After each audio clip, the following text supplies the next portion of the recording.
Anwar Ali issue নিয়ে শনিবারই ফেডারেশনের player status কমিটির গুরুত্বপূর্ণ বৈঠক। এই বৈঠকে সব পক্ষকে ডেকেছে কমিটি। সবার বক্তব্য শোনার পরই কমিটি কি সিদ্ধান্ত নেয় সেটাই এখন দেখার বিষয়।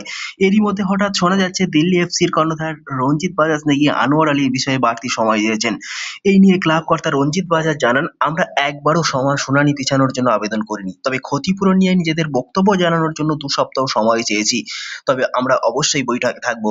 এদিকে ইস্টবেঙ্গল সূত্রের খবর, তাদের প্রতিনিধিও বৈঠকে থাকবেন। মোহনবাগান কর্তা দেবাশিস দত্ত জানালেন, আমরা নির্দিষ্ট সময়ের মধ্যে নিজেদের বক্তব্য জানিয়ে দিয়েছি। আমরা চাই বিষয়টি দ্রুত নিষ্পত্তি হোক, তাতে আনোয়ারেরই ভালো হবে।